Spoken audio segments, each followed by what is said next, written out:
Bismillahirrahmanirrahim. Alhamdulillahi rabbil alamin. Ni forkeni ga jahali seku jamo akabwama seku sekadama. Voilà Bakary Cissé mbengen soma. Mbala sira. Bakary Korke ibeli. Mbala tanu ko wati. Tianda awre ni sol kabuli. Ko toroti. Mbafo Aywa dante foli mina. Ajaraye. Nga mogoko. Mogobe sege mogoko de. Sigatola. Ode koni baranyi. Awo. Kamogo man. Nam. Doy kuma fone bi mba fo ga wala. Akon malien ka tia. Me malien ma tia. Oui. Ne mo famu de. O tiende. Etudi. Imaewa. Ko malien ka tia. Me malien ma tia. Blay kuma inga dunde. Aywa wala ni. Imai.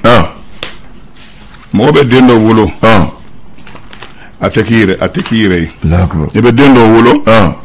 Ebe dendo soro ateki sagui. Mogobe yingali ke ko ni John Denye. Abla no echen. Ne bala dembe te fo. Nam. Ni ofne echen. Katla ka fo kungana dembe te ke aya denye. Nam. Dobe ken kana dobe ke bambay. Abla ya be famio orola. Maldenya. Ko malien ka tia. Malien ka Me malien ma tia. O echen. Malien ka tia. Ambe jelendo malien la. Nga malide mi re jamana kanu me mina. Allahu akbar. Min te malila blam go wore. Wa min te aka jamana janfa. Allahu akbar. Bla o de malide re. Famule sa. Malide o cloule ya re o halala ya. Dambe ma.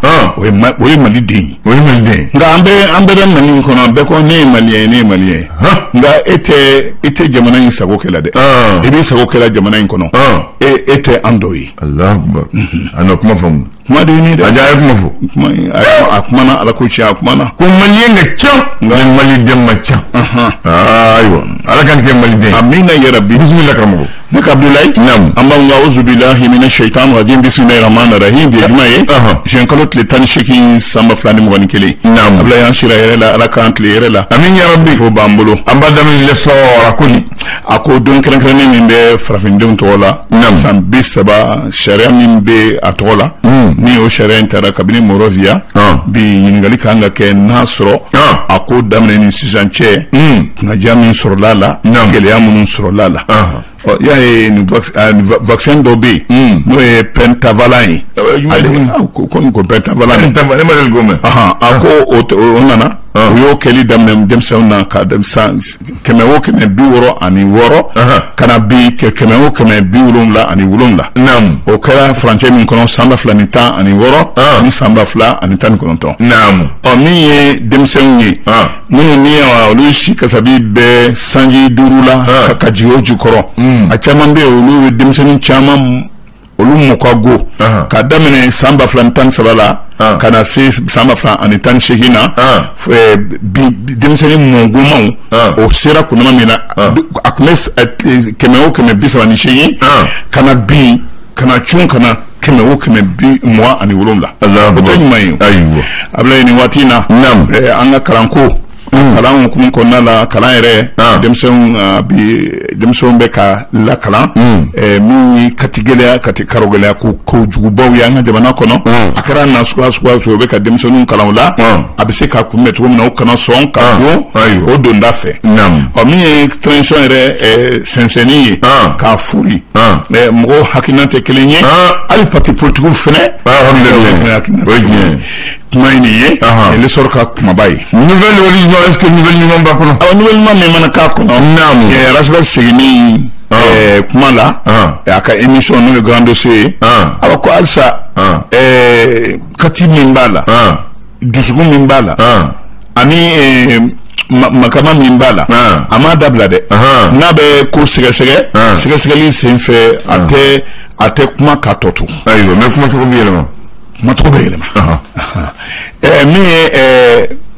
opération menaka ka foko menaka masika na ye ni murfai o bara mi na damena ako alsa garabu ke do o ma de o ke deme ko o de bodai plateforme ale koni ya ira ka fo ale Congo malembe façon mana min boloda o jate konnala ale be façon blasra abe fra façon kan wa ali armée mwe ma armée malienne u be fra o feneka tabarakallah abla ni jate bin ni segali laban mali netre ko jamana deun keme sarada ta ani shigi ngara ko u dalinte fanga chamanche fanga fufu ila mi keme wo keme bi woro ani fla olu koni ya ira ka fo ni kalata labena enfin wati fin olu kon ho manembe u bu ngani ya ira do ira ya ira ka fo opération Barkhane France ka kele bolo fra keme wo keme bisaba olu koko olu ni sojara ni Francika o kele bolo fra ni kusube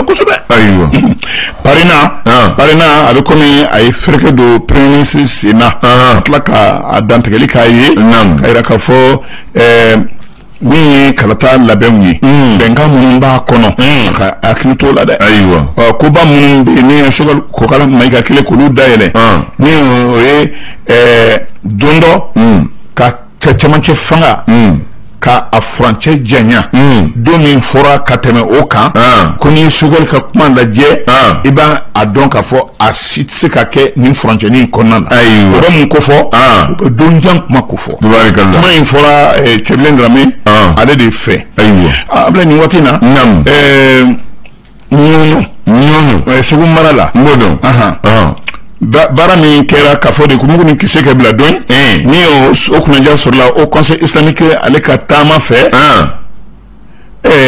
ko mo be se ki miri ka fo bara banin be la jelen ko mo be se ka siga ma ka fo e ko nunu kuna segin tuguni morfama ami l'indépendant kayere ambe ayata dunmen ama ayata domina abla o dombe ala bolo mi fondation Friedrich Ebert ale ka sigasili senfe dantigeli kera ka fo kokortoli mun be ni gouvernement kan ka isinsi o kan akumana o kan ako lakana balia o keleli ani bingani blen be ka adamandi ngoni mila fota si kalanko fere tigeli o la o be se ka sin to ko la tugumina la fia ani basib sin jamana ko tugumina fota si demson kalana lu buru se do chana tugumina ani fantanya keleli ko ni damadoyi fondation Friedrich Ebert ani segaseli ke ni ko kortolu ni bulukanga si munu matilia la kabina mantmana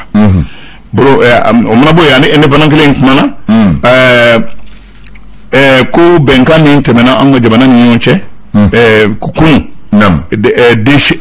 jamana kono bengando temena faso ani kere do ni yonche kabo mi ngowi olu bena yelema sisa na fo mana na ngo naw ka yelema ka ke yelin sunire enfin okoro fufuite fli fembela jelem se ka yelema na fa fembela na fa be fembela abla o rede kuma kuluma yoro yere nga ale ene bananga kuma telemanuna ko force takuba ko oyeki sonson bi kan fanga kankrendo ni no bora urumani ala atena men obena fra keleke chauka munumbe danche sabala mu 3 frontières ablay ni watina segeseli rema ya ira ka fo Siraka Kasara gendarmerie ale ni poursuite de jena kani jabi windi comment keme woro ani ngwa ani fla olu de Israël olu du samba fla ani ngwa frontière konala arabianula ami mi tasuma doni station soma yafla soma yafla sevenin koro yo citerni o dojena la hamdulillah ala ni pompier sapeur pompier luka wulika jola kuno ako asira kakumbe kabine mala yani cheni bagage ayala remanja graballa sitamin fla tasma de ni fla mini la hawli wala quwwata tumamina ubeka akono ka yelema o de tasma na o wala anzing mai pour mimbe café le pont du quartier sans fil en point grenindo bi ala ni mana nuna ani wonaw mere mbe konondela ko borongoni sinendo ama yani dondo chere mayni ene pana mali di jodi bi mali ci ko di bi mali abla bi mali be awri sagolo an sagote ni comme ça ne sago aywa ministre ni shinin be an ga jamana ni jamana wala che ko nya na bolima ministre job nam awa ko anna asigni ako abe ko ube fe ka kumbe ni sarangali do e gabu ni bolo dalendo ko grabu ni ko RB kononton ani woro obe betle julima RB kononton bagari yele mathématicien bagari RB kononton ko ambe do me e ko kay mathématicien RB kononton ani woro 96 0 obe julima o calculer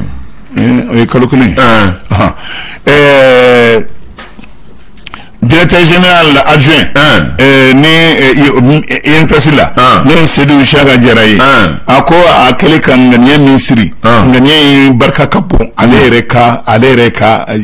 fangama a mission de mesurer donc à son lama kunga ako betiana bulu est-ce que ako betiana bulu bin litre ale me gérant bichu gold mali ko lui c'est favori milliard keme saba ani woro wo de bla anga forba jine ba reka bulu ka damene samba fla ani tan ani woro kana samba fla ani mona aywa atete bandao asini kota le bon, la brute et le redresseur de tort.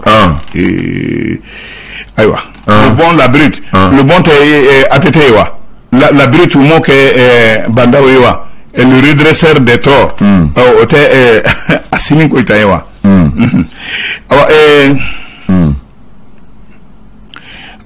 Ko bandaw aye femme kundira Mariam Traoré ma ani lobo ma ni ku yen furba tawye mun dira Amadou Toumani Touré fe sabaton numa ko aye olume musonuna Jinat Moussa Traoré ani atete nam abla fona bekaya aywa malido président de la République, Transition Chemay, Zeni Moulay, a ko talen fene ka ke président nyima au cas sur la diliba kangrani mi ma donumba nyo jaba surayi ni jama ni kamando abla la liberté provisoire là yani aka kube keke ni ngolo dalendo utikolo tlemwa oni duru ablay mi anga jamanay bramanila fon ko nyonko pade bimbi barakelaw ni fo ko famanu nyonche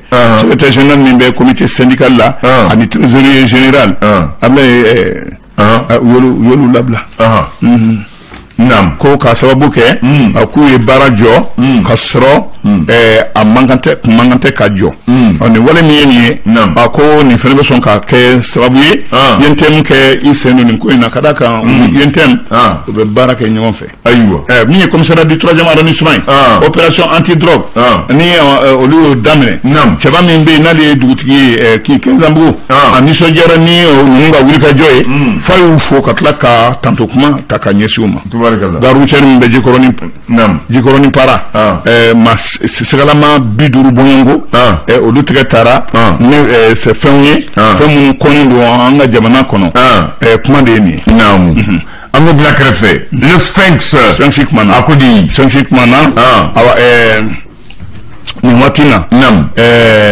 lakana malila lakana min dona lakana ere musakaula konga ama lafiya foistro ama noye ama farfon foistra la obiti jo se favor milliard ba keme fla ani ba keme duru ani ba binani ani shiki aywa se favor ba keme fla ani ba keme duru ani binani ani shiki aywa ka damene samba fla ani tan sabala kana se bima d'accord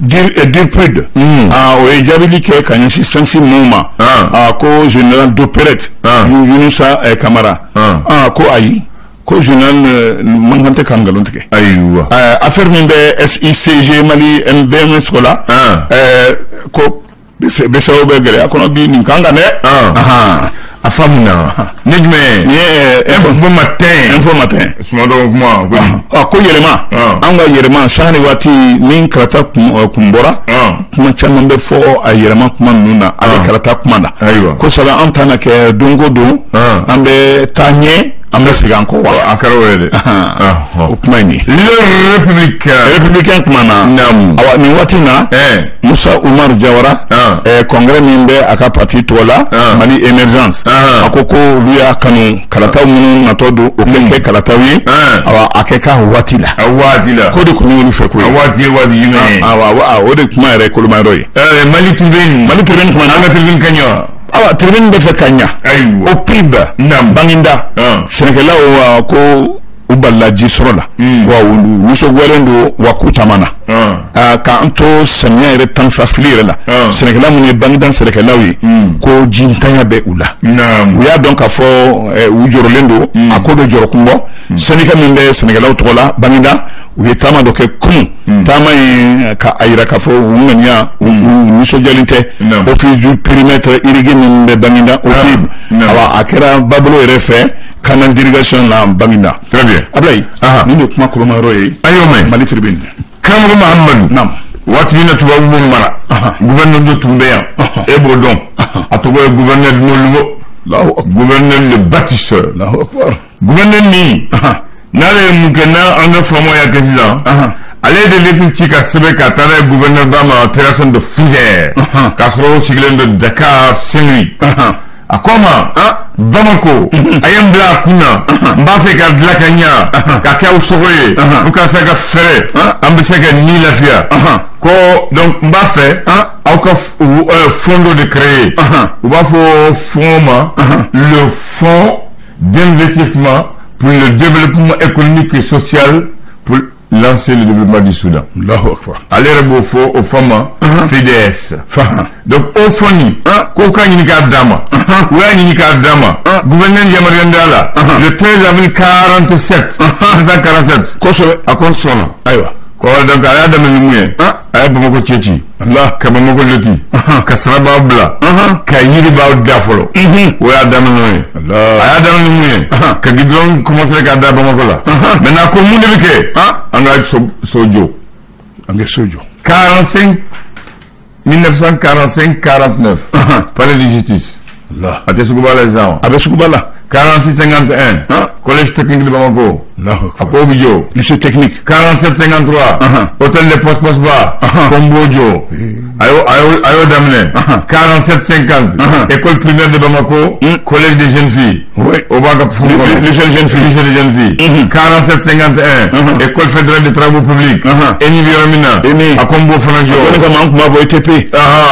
48 Kombi Trésor Jo Athénier Kinkora Ayo Jo 1956 dispensaire central maternité Moukere Gabriel Touré Akombo Franjo Ayo Frandamine 1953 Yota Ayo Franjo 49 Hali chrétien de Ako Bamako Misil Bakaka grande mosquée de Bamako au fond avec un projet 59 maison des artisans et maison des combattants aye nimbe projet ninjo ko nimbe jo kataka tombolo d'ailleurs also era nyumon te Bamako anyonte halibi abla mo alisini mo be yingalike aso joli na soro joli de nuwara kateme chilika ni ka chilika nam abla ibe doka man makula de akayiri bani fana katameri balaka ele kuba halisa autobe mais à toi wayu bekri abla alete jela ni jo bagaywa ale di jela turu bagay Bamako jela ko yere la abla ni ali yiri kine abul farani yiri bulu nam daga min fo shero be kada ka anya wati ikume kasuke Allah akbar no premier arrondissement be kasuke aywa ko yiri bulu ni yiri e munya ye bulu munya ye yiri tike abla ibe kosoro a fama ko gouverneur bâtisseur min foni nam be daluyi ani collecteur sababa a collecteur saban halibi uli mun ga fosé ni take wa ablay collecteur saba ali yake bon woni chey bunya kumba kan joro babulu ngama yere usamu Allah akbar ani PSP ngo kun kadi kusube gouverneur ngo ko am ko gouverneur ba ko ki bele ba do be yara Bamako kono Allah akbar abla biti sigi ngo kema be dambo ni ngo be dambo kana be fo andale be fo ba na ya be fo ba ka be aywa dunya aywa aywa aba